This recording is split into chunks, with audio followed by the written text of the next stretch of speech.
Most people think they fail because they're not ambitious enough. They think they lack the fire or the alpha drive. They're wrong. They fail because they try to grab the top of the mountain while they're still standing in the parking lot. They wake up with a goal so heavy it feels like a physical weight on their chest. They promise themselves, this time everything changes. And then they feel like a fraud. It's not because they didn't try, it's because the distance between their reality and their dream felt like a giant, gaping hole. If you've ever said, "I'll start when I'm ready," or "I just need more guts," you aren't lazy, you're paralyzed. And you're paralyzed because you're waiting for a version of yourself that doesn't exist yet. We've been sold a lie that progress is a montage. We think we need a big plan, big bravery, and big wins. We wait to feel unstoppable. But while you wait, nothing happens. When the goal looks too tall, your brain doesn't get excited. It shuts down.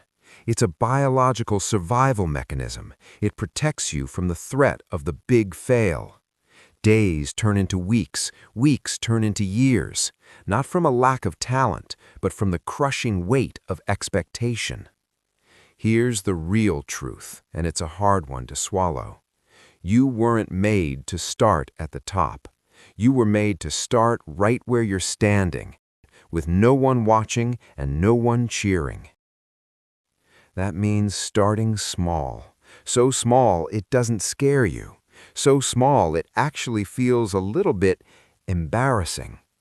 You have to break the mountain into pebbles, not because it makes the mountain smaller, but because it makes you bigger. One half at a time until it's halfway gone. One page, one rep, one uncomfortable phone call. You aren't doing this to wow anyone. You're doing it to get moving. Because moving changes your internal chemistry. It quiets the noise. When you start small, you give yourself permission to keep going.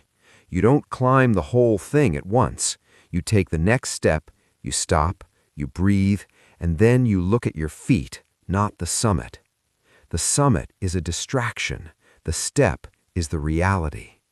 Small actions pile up into speed.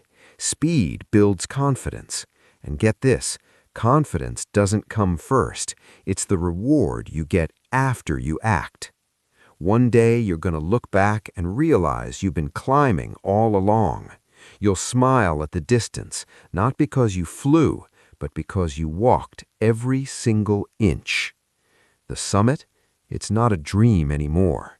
It's just the natural result of 1,000 choices you actually owned.